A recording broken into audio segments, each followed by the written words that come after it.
Are you ready to listen to my dad Joe and Uncle Justin talk about sports? Now on with the show. The Joe Mays and J-Raff Show is brought to you by Mays Sandwich Shop, which has been serving the greater West Lawn area delicious food for over 70 years. You are listening to the Joe Mays and J-Raff Show.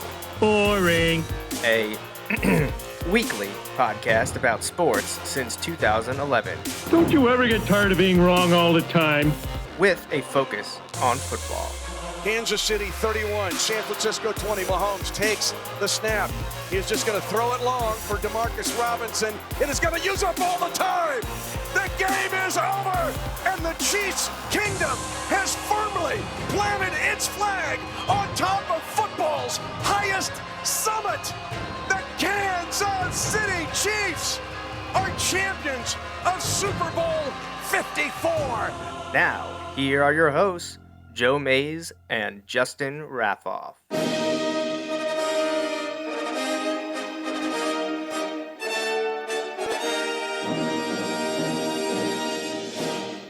Well, good evening, everyone, and welcome back to the Joe Mays and J-Raff Show for episode 296. I'm one of your hosts, Joe Mays, and sitting next to me is my co-host, Justin Raffoff. Yeah, I know you give that show count at the beginning of each one, but 296... It's always surprising, even though you know what's coming. Right, exactly. Like, the next one, when it's 297, I'll probably be like, same thing, like, wow, 297. But, yeah, it's good to be here, and, you know, it's... we've hit that time of year where it's pretty interesting. There's lots of things that we can talk about, and we'll kind of, you know, I'm sure football will be a big part, but there's lots of things going on. I actually got to see some XFL stuff going on today. PJ Walker was looking pretty good in the parts that I saw, like, and by good I mean he was making some nice plays and like fun to watch, you know, like, which is. That's what you want if you're the XFL. You want guys that are looking to be fun to watch. So. Right. So, I mean, you mentioned it, so let's start right there. The XFL began last weekend. I don't know that we talked about it too much on episode 295, but it seems to be a success, as successful as something can be after one weekend. Remember, last year the AAF kind of had the same quasi-success that the XFL has experienced. Now, the XFL had an additional year of development to iron out their business model. They seem to be, I mean, as crazy as it sounds for someone that is a pioneer in the wrestling venue, they seem to have their stuff together. Albeit very successful. Like, no, yeah, absolutely. Downs, I mean, you can laugh about it, but gosh. I mean, he's a billionaire.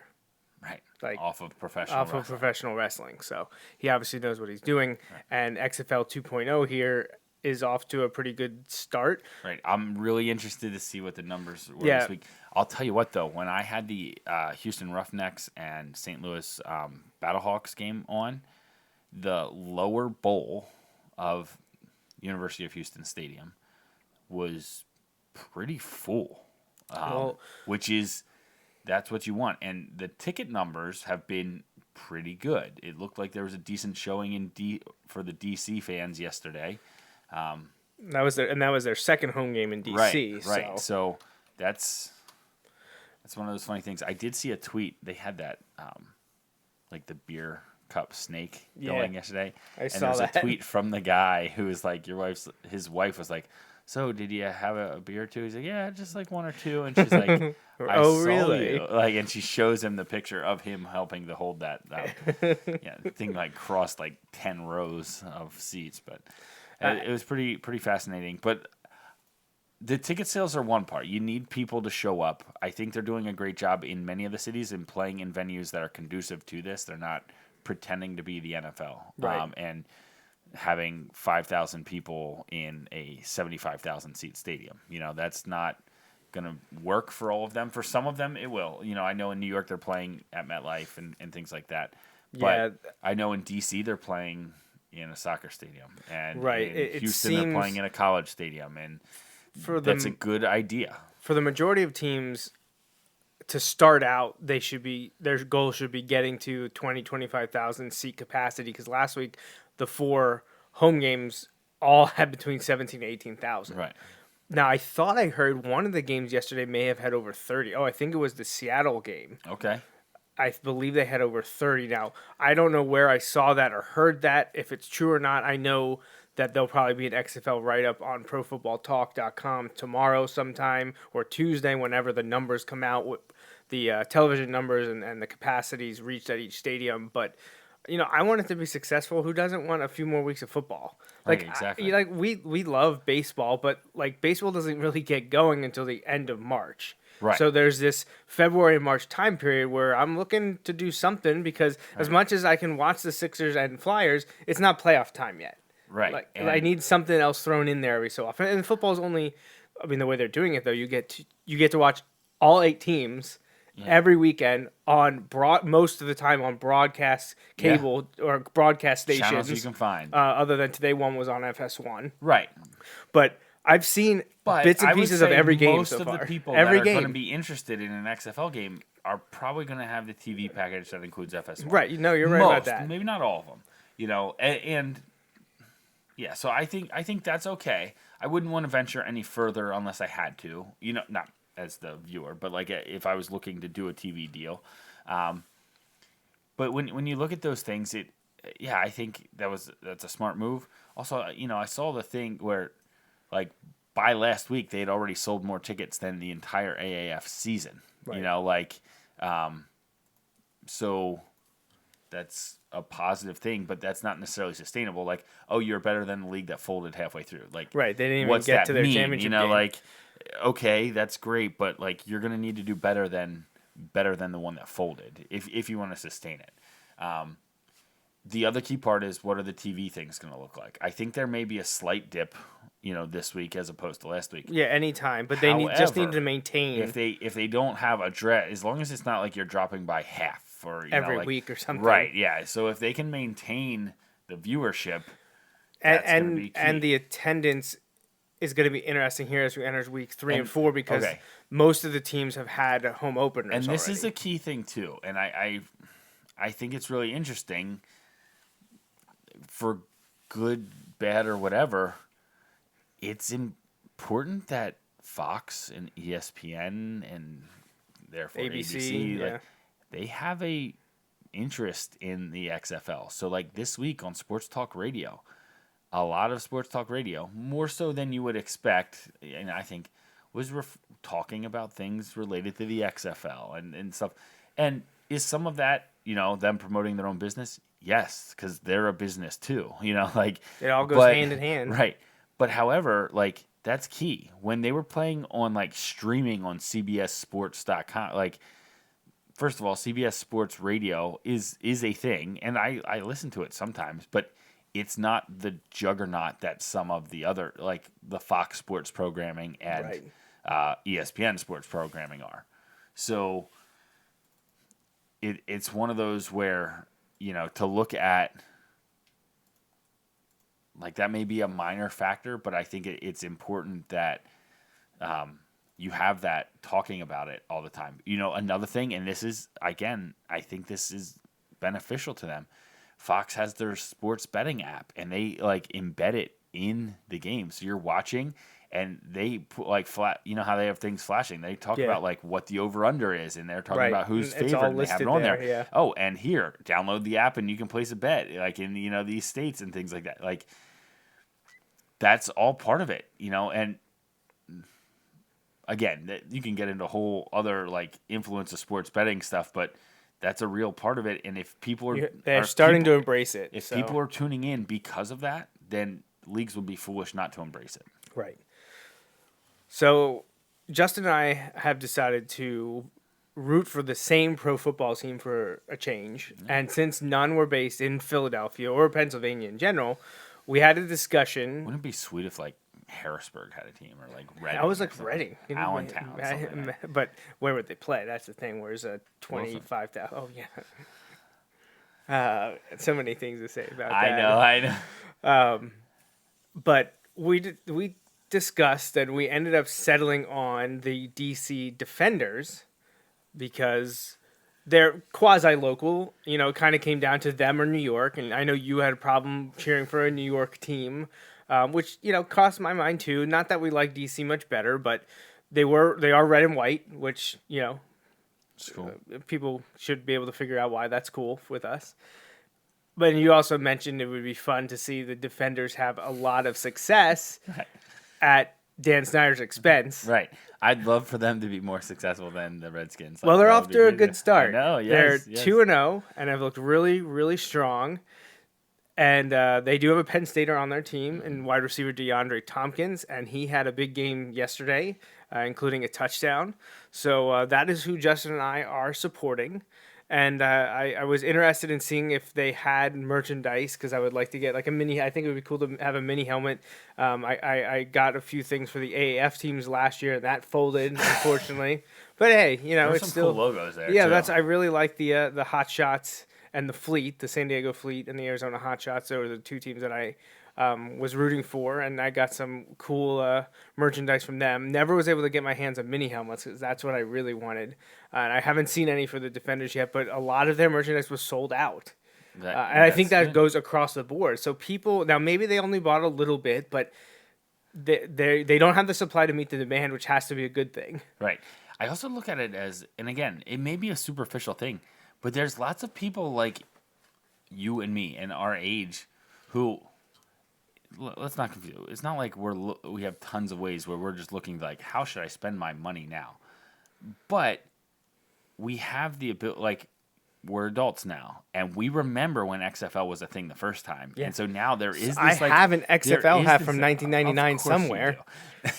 There is this like bit of novelty of like, oh my gosh, this thing is back, you know, and it's not the same thing, but in name it is, you know, and like it's interesting.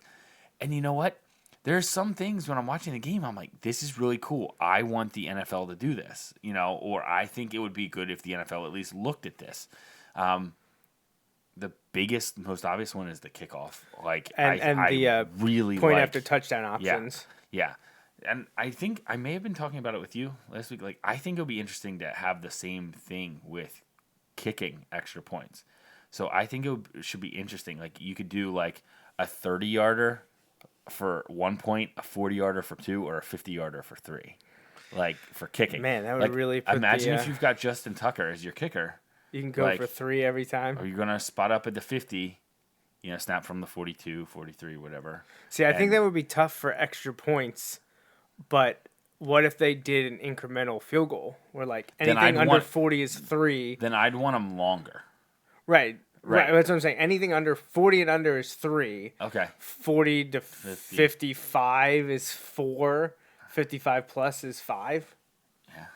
Like, how many times do you see someone make a 55-plus yarder? I would think it'd be that often. But the risk-reward becomes different when you're talking about. Then you're giving crazy field position to the other team if you miss. I think, like, I feel like analytics guys in the game right now would be like, don't do that to me. Like, they'd have to rework all these different, like, things. They'd have to redo all their math. Check your work, you know, for figuring out what is best. But the kickoff thing's cool. I really like, and the AAF did this too, the alternative to the onside kick where you get the 4th and like 15 or 4th. Yeah, I do like that. I think that's cool. Especially because, and I understand, but the way the onside kick success has essentially been legislated out of the game. Maybe 1 in 10? Right. And what game was it this year? There was a game this year where a team got like 2 or 3, like in a row. Like, and they're like, what's going on? Like that. There had only been like 2 all year. This is like in a December game, and a team recovered 2 in a row in the fourth quarter. Wow. But like some of those ideas, I think are really good. Ideas I really like that won't happen in the NFL are letting you see exactly what's going on during replay. Like those guys are mic'd up. That open discussion. Yeah, like I want to see that. Transparent. Like that would be incredible. That won't happen. The stuff where you're hearing the play calls and things like that, I think that's cool.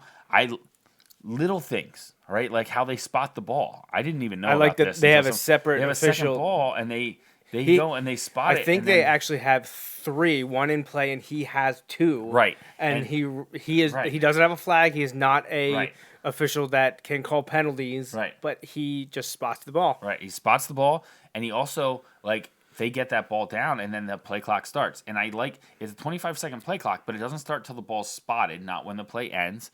So, but it keeps things moving. Another thing that I think is interesting, and I think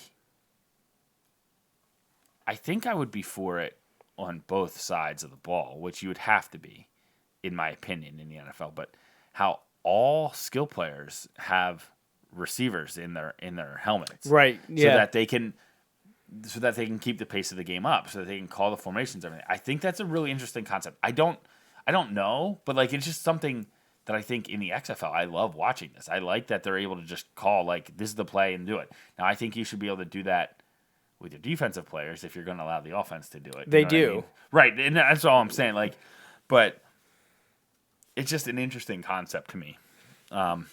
Yeah, I mean, And I don't know that I want that in the NFL, but like, I'm interested to see how that goes, and I'd like to hear people who come up with great arguments for or against. I'd love to hear what their takes on those things. Like,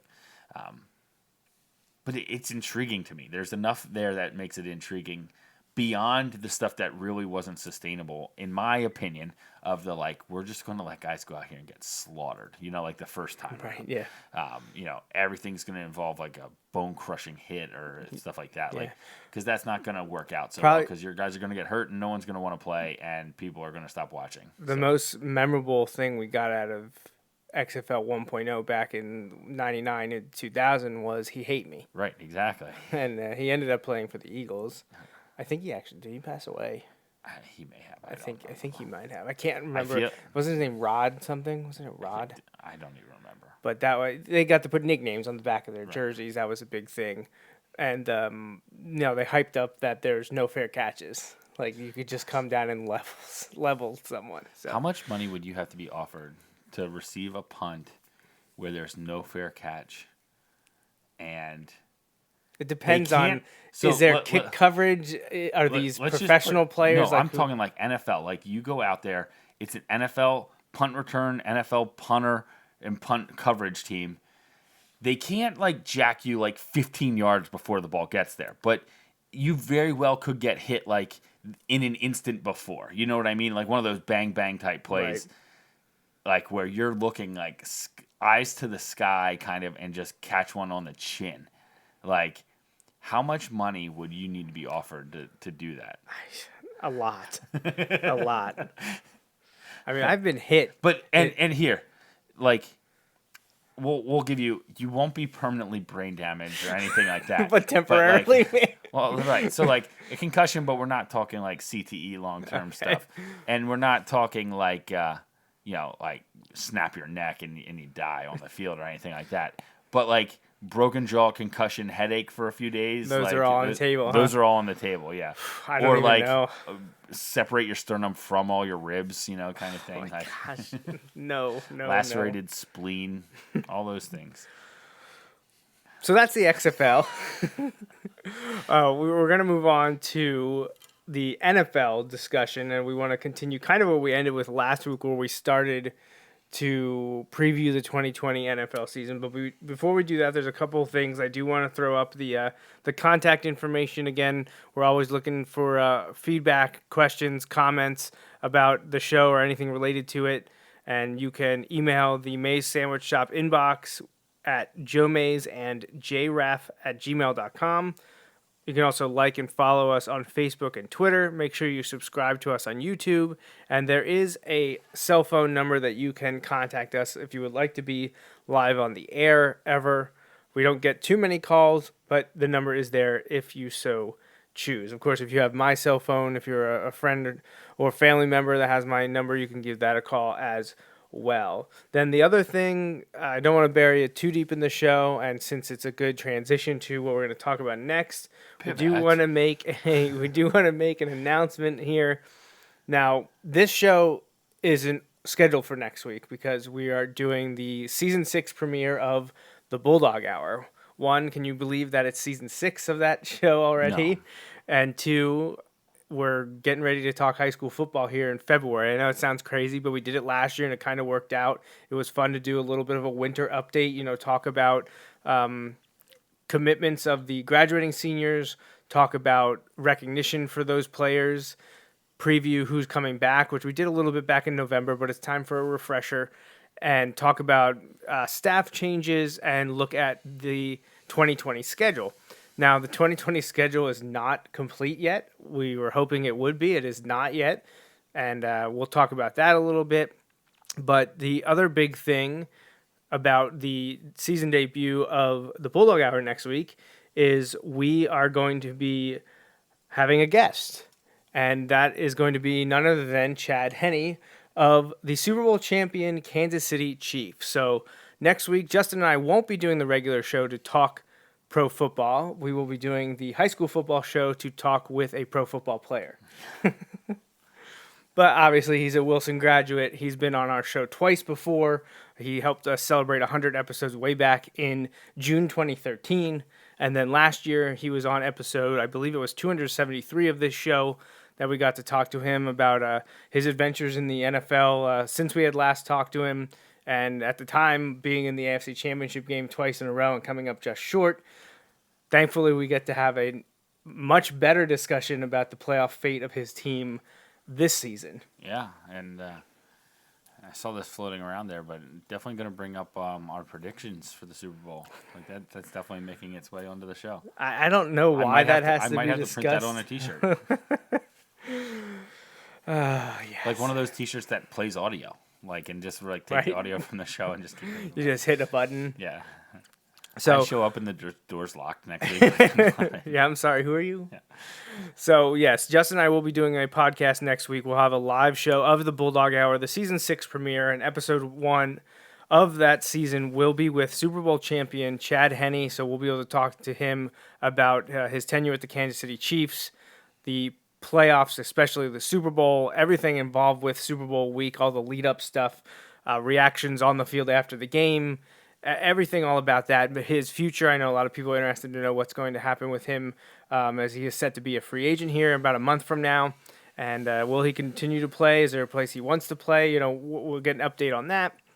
And hopefully we can talk, obviously, a little Wilson football with him as well. So we're looking forward to welcoming Chad back into the studio with us next Sunday, February 23rd, same time, 8:30, right here on JMN-JR Radio. All right, so pro football talk, NFL 2020. We just crowned the Super Bowl champion 2 weeks ago. Thankfully, it was Chad Henne and the Kansas City Chiefs. But looking ahead, do we see a repeat coming, at least for one of the teams, both of the teams? Who are going to be some surprises? We touched on this a little bit last week, but I kind of wanted to go down division by division and see where we feel these teams are at. We have coaching changes. There's going to be quarterback changes, a lot more than we're used to, I believe, at least starting quarterback-wise, and the names that are moving around. So where do you want to start? Do you want to start least important or most important? You want to start out west or you want to start out east? Let's start out west. All right, we're going to start least important with the East Coast bias here. Out west, we'll start in the AFC. All right. So we have the Las Vegas Raiders, new in 2020. Did better this year than I was going to give them credit for. The Los Angeles Chargers, the Kansas City Chiefs, and the Denver Broncos. Now, the Chiefs obviously won the division this year. The Raiders, you just mentioned, were better than I think many thought. They actually started slowly and ended poorly, but had a pretty strong special middle end. They just couldn't seal the deal the last few weeks of the season, but they very nearly made the playoffs. Yeah. The Broncos started to come on again late, and they had showed some flashes at times. And then there were the Chargers, who definitely underachieved this year and are now moving on from Phillip Rivers after 16 seasons. It's crazy. 16 seasons. One team. Right. I think he started 14 years. I don't remember exactly how that worked. Did they have Breeze at Yeah, first? there was an overlap, Right. but I just can't recall. I don't know either. I was trying to. I can't saw recall him if he saying started 14 after. years without missing a game or something like that. I forget. They were talking about it. But anyway, he's been the face there for a long, long time. It's kind of interesting, and I know that the careers didn't span as long, but they talk about in in Green Bay, how they had Brett Favre and then they transitioned to Aaron Rodgers. Yeah. Like how it's kind of just crazy. And Well, up through the last couple of years, they were talking. You had Peyton Manning and you go to Andrew Luck. You know, like they have these two generational quarterbacks back to back, and then like San Diego was so close with them. They had Drew Brees, potentially like an all-time. Well, not potentially. Some people put him in the top 5. He absolutely first Hall of ballot Famer, like all that stuff. Yes, no doubt about that stuff. But like, and he was really good in San Diego. But like, he's a saint. You know, like like absolutely. no one, especially the way they kind of were like, yeah, goodbye out in San Diego. Now Phillip Rivers is so close, you know, and that's always going to be an interesting debate. I think. Like, all right, you rank your. What was it, 2002 quarterbacks? 2004. Okay, yeah, 2004 quarterbacks of Eli and Phillip Rivers and Roethlisberger. Right. Like, it's all of them interesting with the same team up until this point. Right, and they've had two of them have 2 Super Bowls. Right. But, like, I feel like there's an argument that you could make that Phillip Rivers is the best of the 3. Now, I don't know that you win that argument, but I think it's not ridiculous. I don't think, I mean, just... Like, you could argue it, but I think Phillip Rivers went by far to the worst organization of the 3. By far the worst organization. The first Super Bowl Ben won, he had to do nothing. Right. He wasn't even the best passer on his team in the Super Bowl. You know, like... Randall L had the biggest pass of the game. Right. Like, so, you know, and he didn't get in the end zone, and neither did Bettis. So, like, you know, I don't know. They got lucky. Not that I'm bitter over that. No, not at all. Something from 15 years ago. A decade and a half later. Yeah. Not that I'm still holding on to that. I was just talking about the post Super Bowl situation where I find myself on Carson Street on the south side, and it's just chaos. And they had closed it down; they had barriers, so they knew it was coming. Right, and everybody's outside like screaming and hollering, and I am just standing in the street screaming, going "Yeah!" and people are like giving high fives, like not realizing like I'm screaming. This like is disappointment and anger. Right? Yeah. But we're not reacting in the same manner. Yeah. This is not great because I valued my life, so I didn't want to like bring that up and make that a point at that moment in time. So, AFC West. I mean, I'm going with the Chiefs. Well, right, I'm going with the Chiefs too because even they could lose some pieces here and there. Just crazy scenario, and I don't think this is going to happen. But if Brady went to the Raiders or the Chargers, would either one of those make you change your pick? No, me either. So that tells me I have to go with Mahomes is better than Brady right now. Yeah. Like, I mean, Mahomes isn't a system quarterback.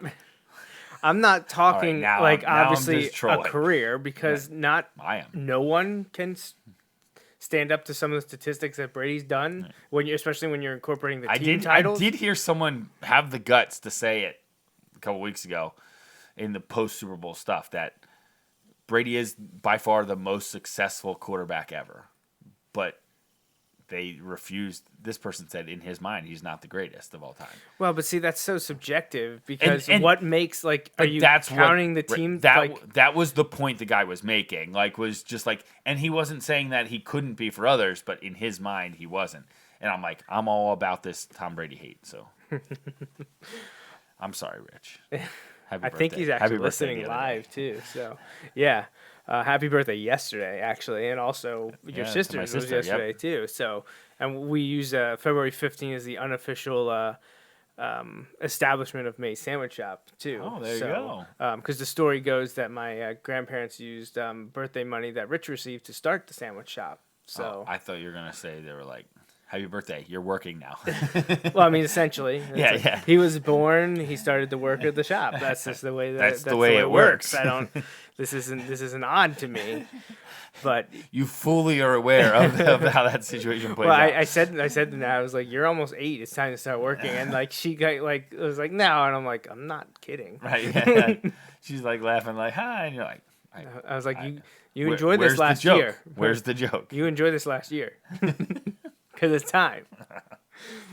But So the AFC West in 2020, what are we thinking? Obviously, we like the Chiefs Yep. because why not? Right. I mean, there's no reason for us to think that the Chiefs are going to take this step back because they've been doing it for so long. You know, they Right. they were literally minutes away from going to the Super Bowl last year. Right. Now they win it this year. Andy Reid's coming back. They still have Patrick Mahomes. They have all that talent at wide receiver. Sure, there's going to be some free agency departures, but they also have the opportunity to bring people in, and there's a draft coming up as well. And this is the crazy part. They still have Patrick Mahomes for, 2 years under his rookie Yeah, because deal? obviously they'll pick up his fifth-year option. Right, they'll pick up his fifth-year immediately. option. But he will be in line to get a payout sooner will. than later. He will, so. but I don't know. It'll be interesting. I don't know that he'll need it now. But here's my guess is they do it next offseason. They'll agree. have initial discussions this whole year leading up to the yes. season, but then you'll hear about they're going to wait until after Right. the year. And But I kind of look at this as, like we talked about, I mentioned this, I think, last week with Dak Prescott. I feel like the Cowboys are in a weird situation. If you don't pay him, if you franchise him, like, okay, I understand. But the cost is only going to go up if you're successful. right. Like, like, what if the Cowboys go and win the Super Bowl next year with Dak as the franchise quarterback? Franchise. Now Like, you're literal. talking $40+ million a year. Like, Easy. If I'm him, I'm like, I want 45. And what's to keep you from doing that? Now, if he wins it, Jerry may just sign that check. You know what I mean? Right, Like, he yeah, may what does it matter? Right. But if it's just really weird to me because if you don't think he's the guy, then why are you even going to franchise him? yeah, it's You know what I mean? It's Like, a unique. It doesn't make sense. Like, I don't think they know if he's the guy in their minds. I think he is. I think he's good enough. Like, I know that's like, if I put the Eagles stuff aside, like, obviously I don't like Dak Prescott because he plays for the Cowboys. Other than that, I don't, I really have I kind of like him. I liked him when he was at Mississippi State. Like, it was fun to watch those things. But I'm never going to root for him because he plays for the Cowboys. But Now I think he's a top 10 quarterback. Is he entering or in his? Will he be in his age 26 season? Is that what we're talking right around there? I don't know. I think so. If you don't think that you want to commit to 6-7 years, why not do a bridge deal 2 or 3? Give him the ridiculous money and only commit yourself for that many years. If he doesn't prove give him it, the Kirk Cousins deal. they would also allow him to cash out again in the future. Give him 3 years, $90 million, all guaranteed. Yeah, That's I mean, less it probably guaranteed. would take That's a little less. more. I think it right. would take more than that. But less guaranteed money than 3 years, $108 million or something like Right. that. Yeah. And then it's all You could even- guaranteed. right. You could go. Yeah. And you're not quite getting to 40, but you're more than Right. 35. Right. Right. Yeah. So Depending on how they tier it, Right. they could do. Hey, if you think you have the space, now they need to sign Amari too, but you could put No, 50 they of don't. it. No, they don't. Don't worry They about could put that. 50 of it up front, and then have the second and third year, make it even easier to get out of it towards the end. Front load deal or whatever. But yeah, it's an interesting situation. I don't think they know if he's the guy or not. Which I'm like, if you're not sure, then why are you franchising him? Like,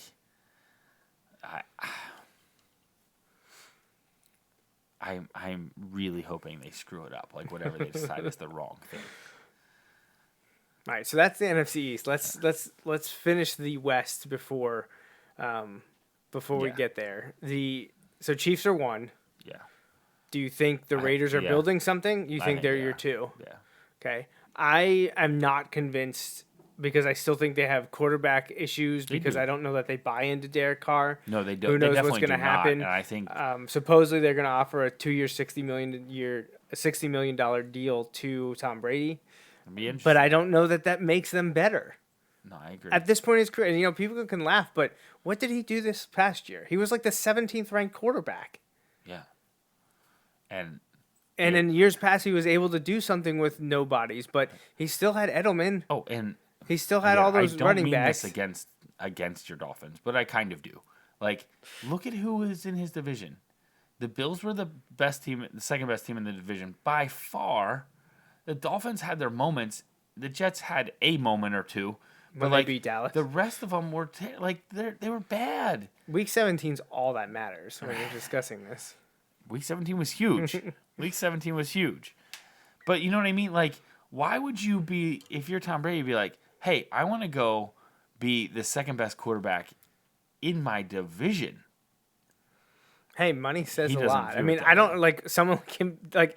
I always people are like, well, money. I'm like, but like at some point, I mean, I guess maybe when you have that much money, you're just like you love money, so you just want more. But does Tom Brady really need $60 million more dollars? No, but does Tom Brady's ego need to be the highest paid? See, I don't know. I know, and obviously it's apples and oranges, and it's nothing that you and I can, comment on with any real world attributions. But if I feel like I want to say, if I were Tom Brady, I would want to finish my career in New England because that would be unique. I mean, how many quarterbacks that were this successful have stayed with one team?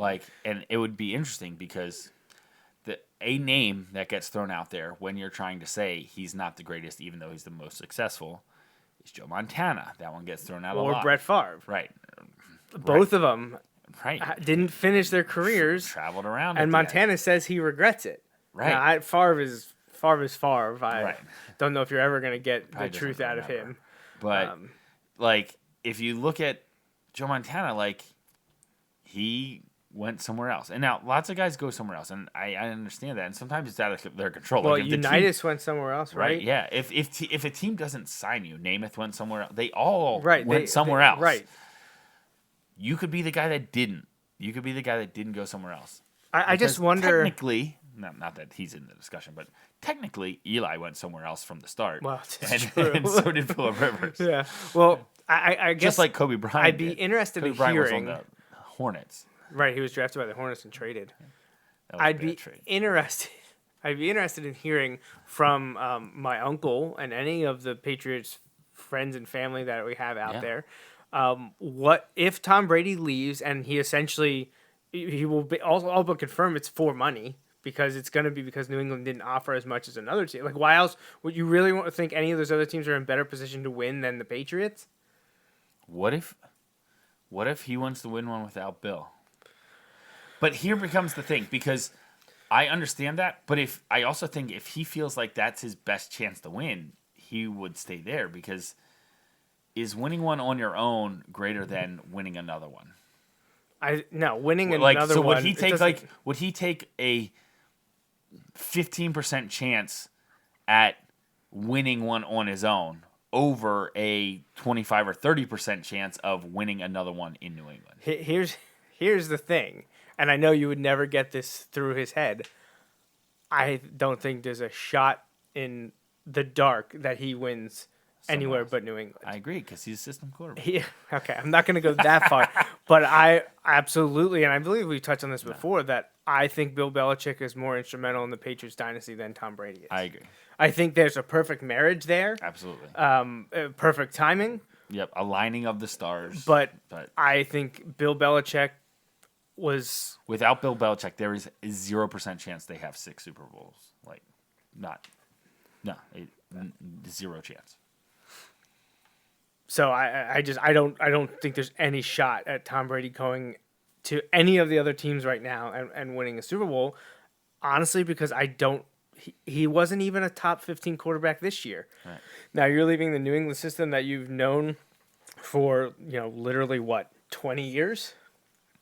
I don't know. I think it's odd. I think it's really odd. But getting back to the West, I know we keep diverting to the East. Well, teams. you literally called it the most important, so it just works its way in there. Yeah. So you think we both think Chiefs number 1. You think Raiders are 2. I'm gonna say Broncos take that step because I like hope. I like what a few pieces they have on defense. I think they looked better. I think maybe Drew Lock could have a nice step Drew up. Lock. I like Drew Lock. I want him to be the guy. I think maybe the Broncos are a team that you could watch next year. I would love for that to I happen. don't think they challenge for the division, but I think they're in the running for the wild card. That'll be fun. I'll put the Raiders 3rd. I don't think they're awful. I think they're average. It's going to be a show next year, But too. I don't know what to think about the Chargers. Supposedly, their president or owner or someone said that they like the in-house options at quarterback. I can't name them off the top of my head. I remember hearing the names and being like, okay. Isn't it Tyrod Taylor? Yes, that is. But I was thinking more of the rookie or the young guy that they had as like the third. I was like, all right. Yeah, they have Tyrod Taylor, but I feel like that ship has sailed. You know, he had his opportunities in Baltimore, in Buffalo, in Cleveland, and everyone's moved on. Now, I don't know that he got a fair shake everywhere he was, and maybe they'll give him that opportunity to win that, and maybe he will be the starting quarterback in Los Angeles this year. But I don't know. I feel like they underachieved this year, but you can't convince me that Tyrod Taylor is a better quarterback or option than Phillip Rivers, even at this stage of his career. So I just think it could be a little bit of a rocky season for the Chargers. I agree. I don't know that Anthony Lynn survives the season. Yeah. I think they're in a bad spot. I don't know. NFC West. I already went on the record to say that I think the 49ers miss the playoffs next year. I think my number one team is Seattle. Yeah, I'm going with Seattle. I'm going to go with the Seahawks at 1. I believe I'm. See what are the Rams like? What are the Rams doing? You think they bounce back? Yeah. I don't think they're world beaters, but I think they're better than what they were this year. And I don't want them to be. But I think the NFC West is very interesting, more so than the AFC West. I think it's Seattle's division to lose. I know people will probably be super shocked, especially in San Francisco, if you hear me say that. But, you know, I already went on the record to say I think San Francisco takes a pretty significant step back.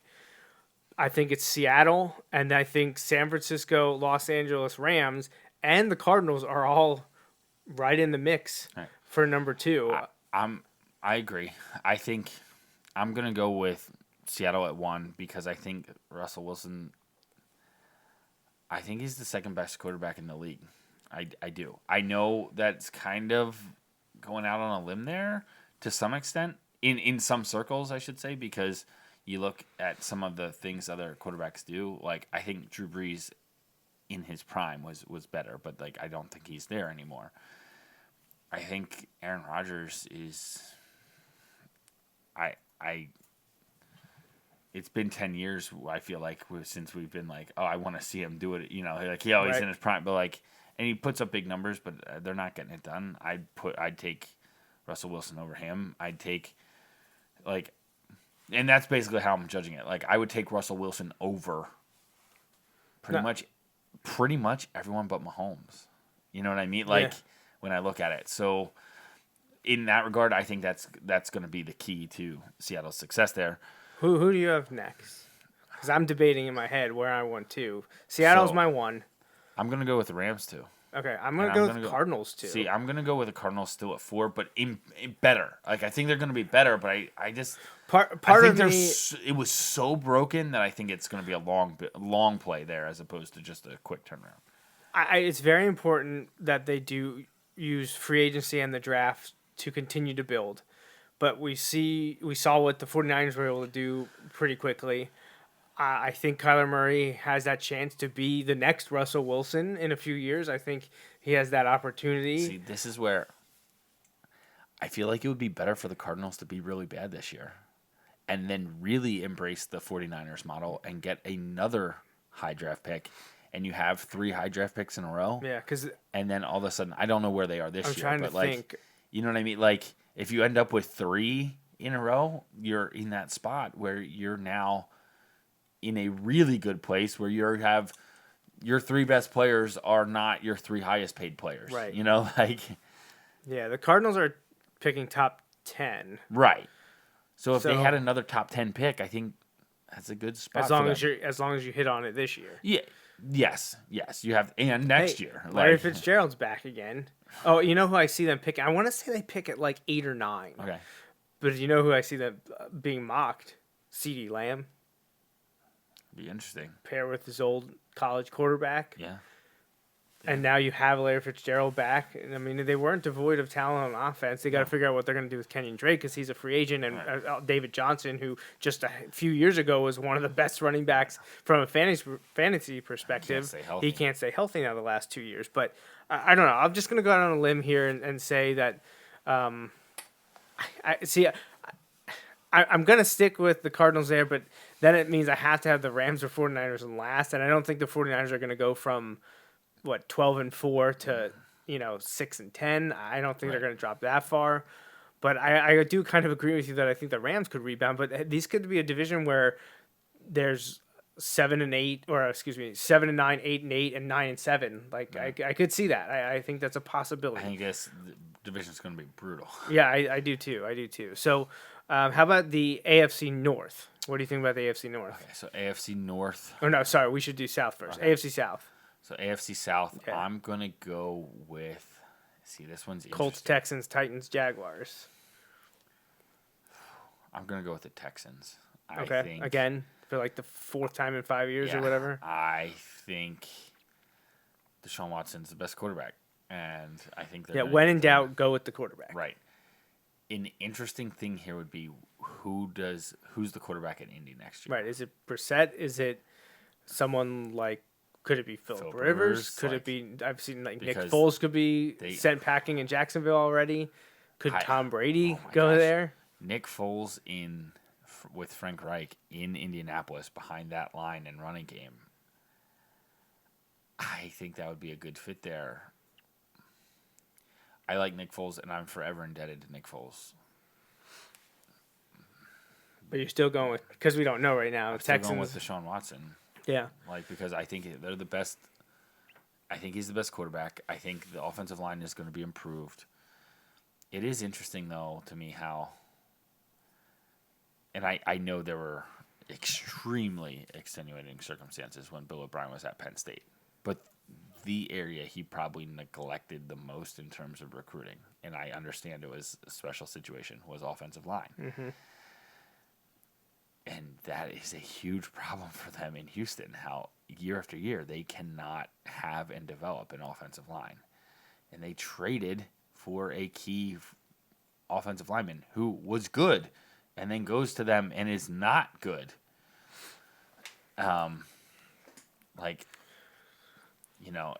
It has that feel to me of how teams, like you look at college teams that produce the most, and this doesn't happen necessarily right now, but there was a moment where Florida State wasn't winning a lot of games, but had the most pros in the NFL. Right. And they're like, that's a negative.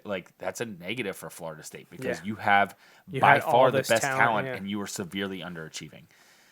I feel like that to some degree is the Texans. They've had talent. Now, they've also had giant holes on their team, but they've had. This is they look how many generational talent players they have. Quarterback, a great quarterback. Yeah, seems to be that way. Defensive players. They had Jadeveon Clowney, who is really good. Maybe not generational good, but very Watt good. is. JJ Watt is. You have a wide receiver in Hopkins who is. And he took over from Andre Johnson, who was. You've got guys. Yeah, I mean, I will always be a big supporter, despite the initial jealousy and bitterness when he first left Penn State. I have nothing but love and respect for Bill O'Brien. I want to see it work for him. I wanted to see it work, but the only conflict I have there is that I like Frank Reich too. Right. With the Ghost, unfortunately, I think Bill O'Brien, the seat is hot for him even after the success he's had because they haven't gotten over the playoff hump. They hit a few stretches where they struggled during the year. They don't look great in the playoffs, and now Bill O'Brien is the general manager. He's become that guy. He has complete control over the roster and personnel. So if they're going to do anything this year, if they're going to do anything with him, I feel like this year has to be at least a step in the right direction. You can't be a blowout loss after being up by 28. No. I mean, maybe honest, berth in the AFC Championship game. I feel like he has to win the division.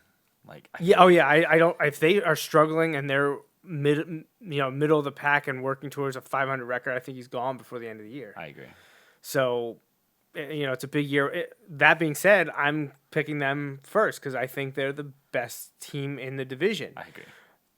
I need to see more if Ryan Tannehill's the guy in Tennessee because I saw for how many 6-7 years in Miami. Right. And like he and Derrick Henry have a good thing going there. I'll be interested. Both of their contracts are up, aren't they? Tannehill is. I don't think Henry's okay, is. I don't know. I think he may be entering his 5th year this year. I think he might be, yeah. And I don't know if he's entering his 5th, they must have picked up the option. Okay, because I was thinking that I thought I heard talk about like, are they going to pay both of them? I can't see them breaking the bank for Tannehill, even if he did win comeback player of the year.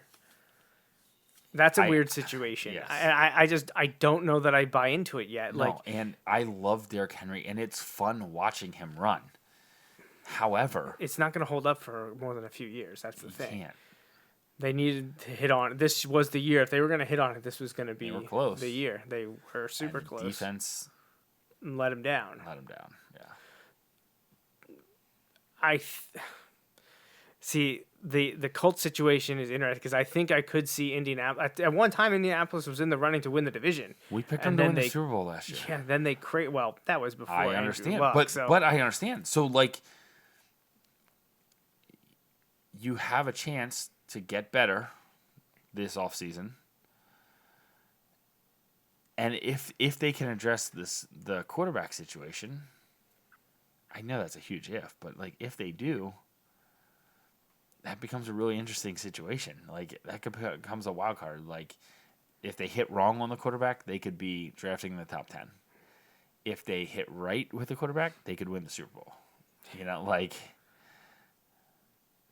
it's a crazy situation. Yeah, honestly, I think I'm going to put the Colts at 2, Tennessee at 3, and the Jaguars at 4 because I just don't know what to think about the Jaguars. They missed their window 2-3 years ago now. They didn't get it done against the Patriots, and thankfully they didn't because then the Eagles beat the Patriots in the Super Bowl. Yeah, so that's also it allowed you to be cheering for the Eagles. In the Super Bowl. That's true because I would have been all in on the Jags, wanting to see Chad win. Well, we just had to wait a couple years. Yeah. So NFC South. So is this the year? Come on, man! You've been on this Saints are gonna regress thing for a while. I'm going Falcons. I already said last week that I thought they were gonna have a big year this year, so I'm going Falcons. I'll do Falcons. See, there's still a chance that Breeze retires, and Taysom Hill's a free agent, and Teddy Bridgewater's a free agent. So there's a lot of moving pieces in New Orleans. So I'm gonna say that there's uncertainty in Carolina that I don't know what to think about. I don't know if Matt Rule is ready to handle the Panthers. What's going on with Cam Newton? So I said the Falcons were going to be better last week. That was one of my predictions. So I'm going to say Falcons at 1. I'm going to bump up the Bucs to 2, put the Saints at 3, and Panthers at 4. I'm all in on my anti-Saints bandwagon, which is like only because for so many years I've said they're going to fall off, and they haven't. So they're starting to make me mad. Partly because I believe it, partly to make you mad. I'm going with the Saints 1, Falcons 2, Bucs 3, Panthers 4. I don't know that Matt Rule can't get it done. It's just I kind of want to see it first. I'm not saying I don't think he can. I really don't know. Right, exactly. I just don't know, and I don't know what the situation there is. Right, is Kyle Allen the quarterback there? Is Cam Newton still there? No, what's going to happen? Is not. I think we saw that. Like, remember that lasted like 2 or 3 weeks. It was about a month, 4 or 5. It was about 4 or 5 and then they see him. They're like, oh man, we should have been careful what we were wishing for. Like, so now let's go to the AFC North. Okay. Steelers, Browns, Ravens, Bengals. I'm going Steelers. We missed there this year, but Ben got hurt week 1. And they put up quite the fight. I'm telling you, I think the Steelers win the division. I'm going with the Ravens 2nd, the Browns 3rd, and the Bengals improved, but still last. I actually completely agree with you.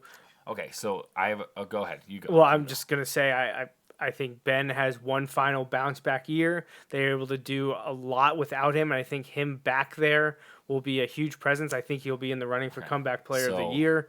But I think the Ravens massively overachieved. While I think they're good, I don't think they're 14-2 good again. I think they were also exposed a bit in the playoffs, and they benefited off of this situation of they were steady.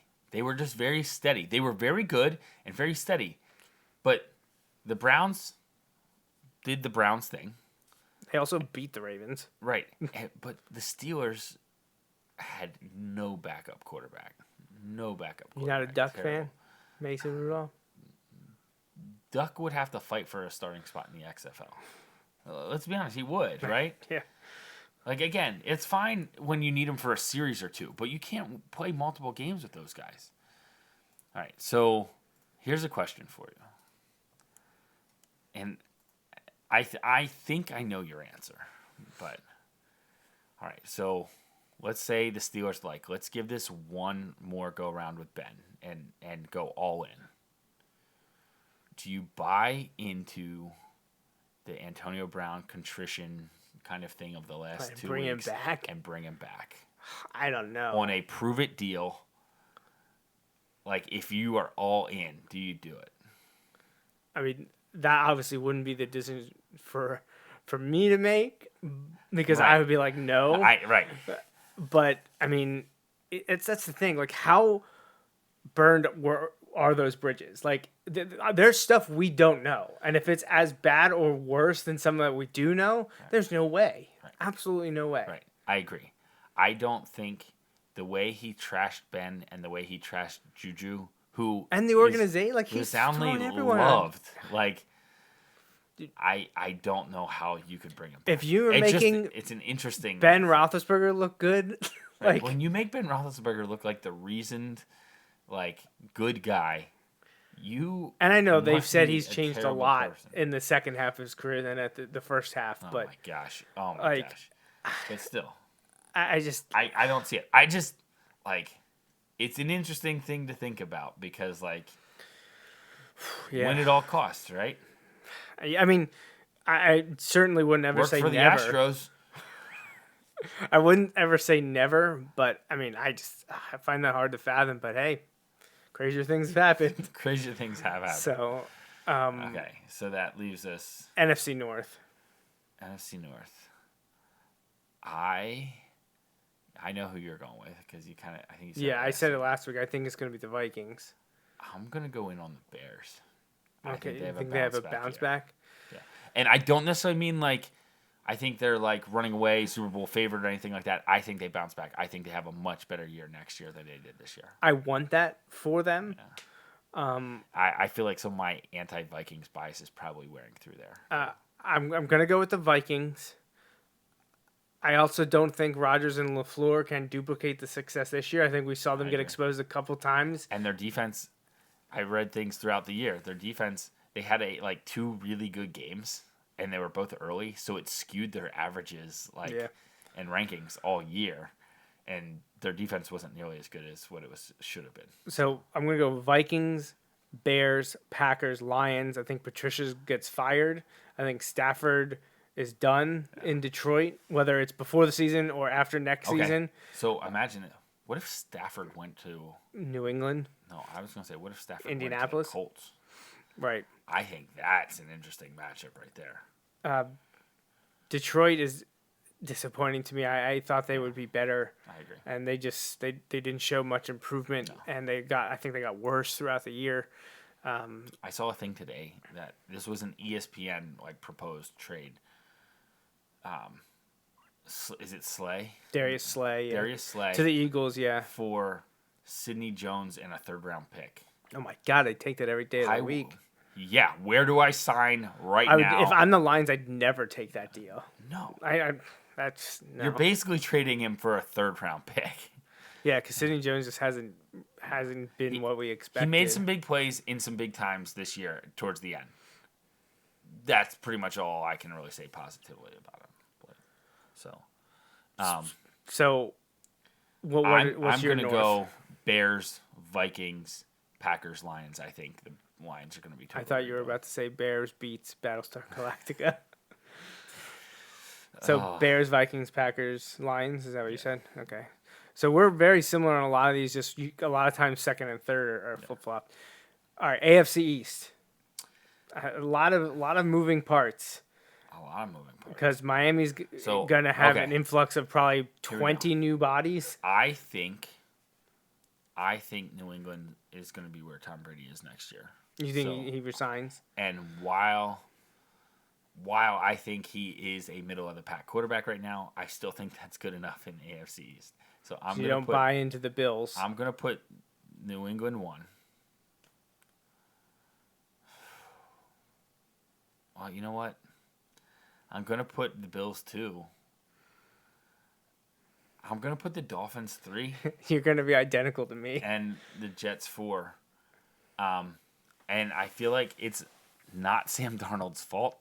I'm not an Adam Gase believer. No, that ended a while ago. And what made it worse, like I was not a big Adam Gase fan based on the work in Miami. What made it worse was this year for the Jets and this year for the Dolphins. Yeah. The Dolphins did more this year with less than he did in his time there. More. Yeah. That's a direct His indictment. First year they made the playoffs. Right. But right. It didn't get better from there. It's an indictment, of the coach. What Brian Flores was able to do with a third of what Adam Gase had. Right. Ryan Tannehill won comeback player of the year and led his team to the AFC Championship game. How was he not good enough for Adam Gase? No, I agree with you. Right. I mean, even though we're all like, the Patriots are done, it's the end of the dynasty, Tom Brady's washed up, comparing to his self from 10 years ago, that's true. Like, I don't see any other way around it. The way he performed on the field is not what you're going to remember Tom Brady for. Right. However, I still think the Patriots are the team to beat. Right.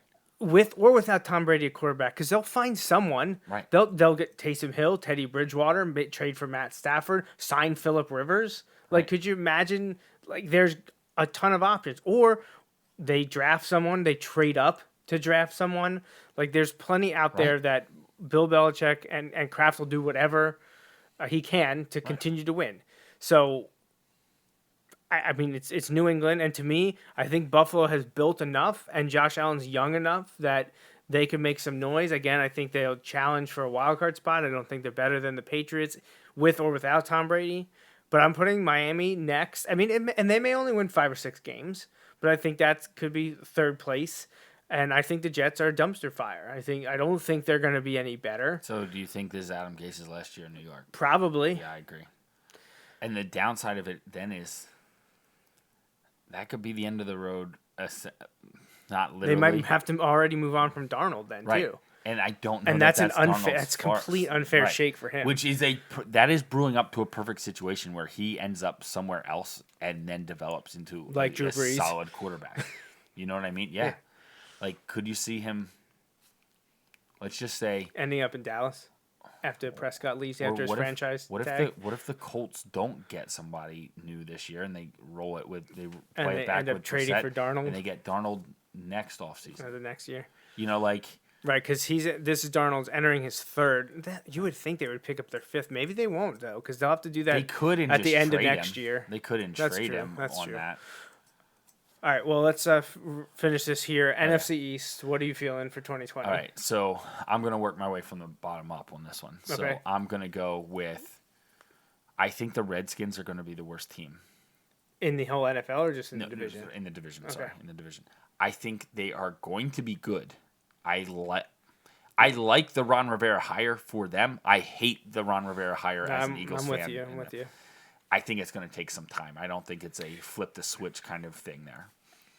They got a young quarterback to build around. Right. I think the Giants have more talent than the Redskins, and that's why I think the Giants are going to be better than the Redskins are probably 4 wins. Right. Giants are 5, maybe 6. I have them 6, 7. Like, I think they've got enough, and I think they're going to start to put it together with some new coaching and things there. I think they're headed in the right direction. I'm going to put the Eagles at 2. Mm-hmm. playoff worthy, but I think Dallas is the best team in the division. It's going to be interesting though, because if Dak holds out and you don't have Amari Cooper, this could be one of those years where Ezekiel Elliott gets 400 plus touches because, like, Yeah. And you have Mike McCarthy, who I'm not sold on. Like, I think you'll get some flash there, but like, I don't know. I think are the Eagles the only team in the NFC East with the same coach from last year? Yeah. Sometimes coaching changes, you can see a pretty big jump. 3 to 5 wins sometimes. Yeah. I think that could be the case. I don't think there's enough talent in Washington to see them go from, what were they, 3-13 or 4-12 to like 9 wins. So I'm split because I kind of want to see.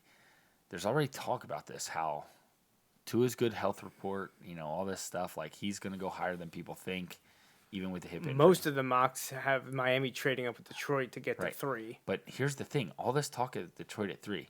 If you're the Redskins, do you debate, like, if somebody wants a quarterback bad enough, or do you take Chase Young at 2? The problem is, unless they're dropping from 2 to 3, they're not getting Chase Young.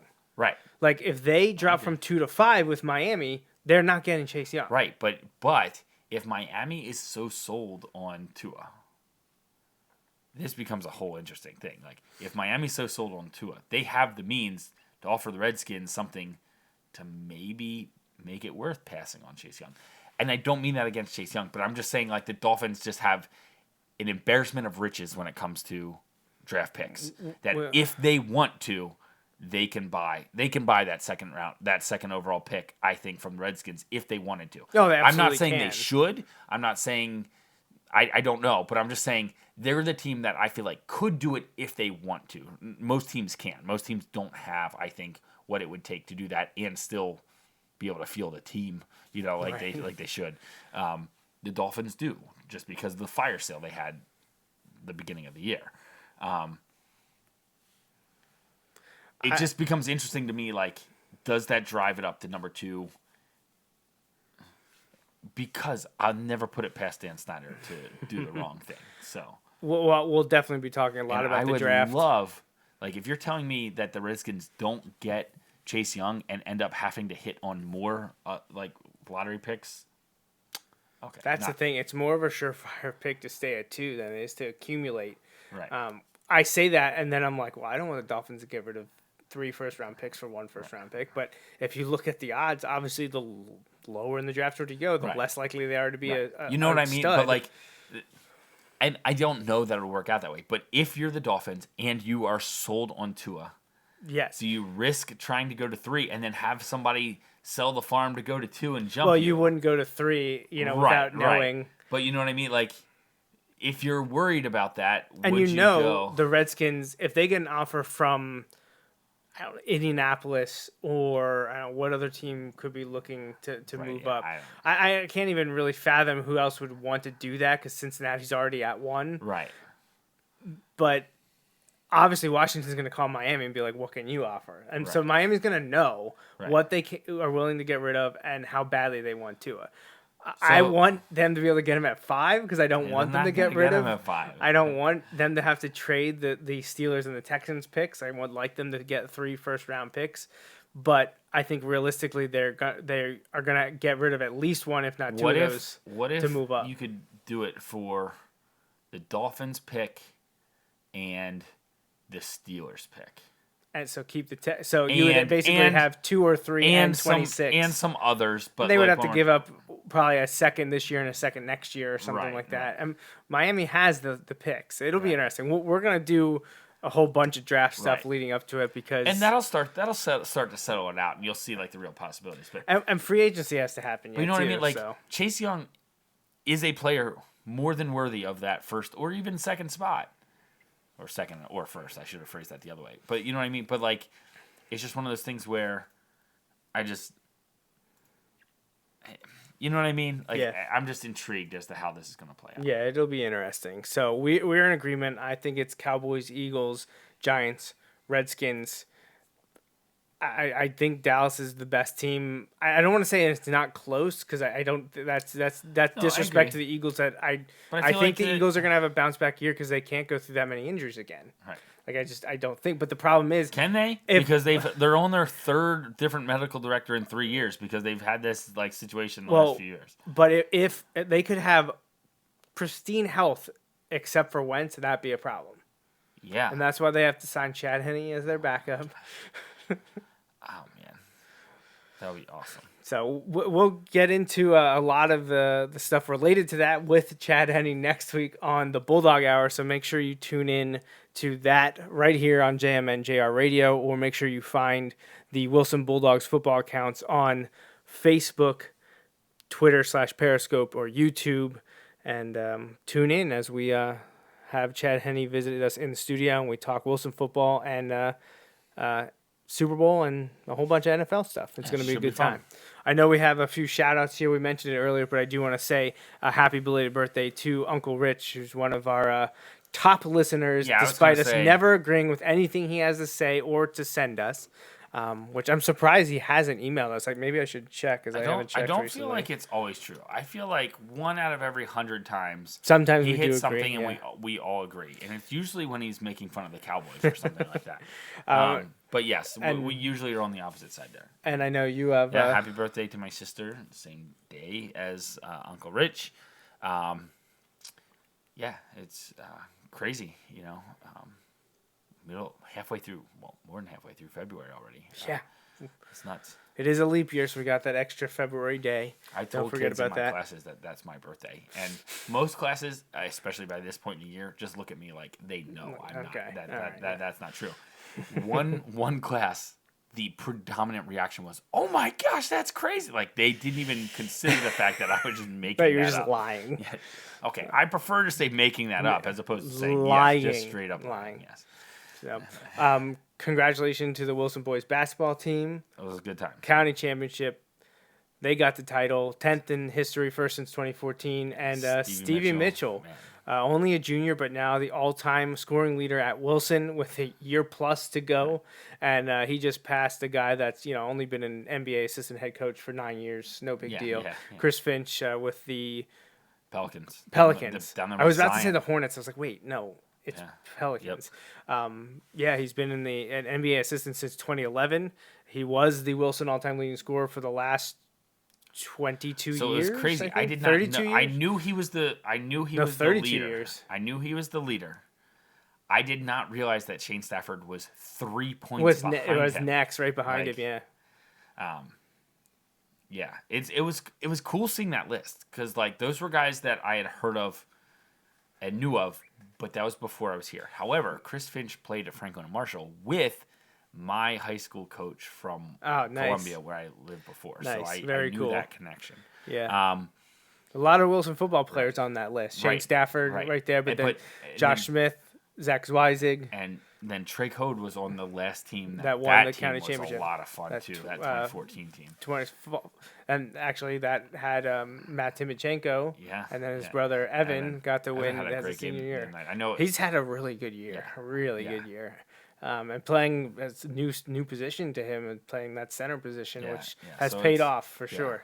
And Wilson's the number 1 seed in districts, and they will host the second round game this coming Friday, and hopefully just under 2 weeks from today, we're in Hershey at the Giants Center watching them compete for a District 3 championship. Yeah, hopefully we have lots of updates for weeks to come. Yes, that would be a lot of fun. So we're running way late, so we're just going to sign off here. Thanks for joining us. We'll be back with this show in 2 weeks, probably to talk more football. But remember, we are on the air next week on the Bulldog Hour Season 6 premiere with Chad Henne. So you don't want to miss that. Until next time, I'm Joe Mays. He's Justin Raffoff. Have a good Sunday night. We'll talk to you all next week.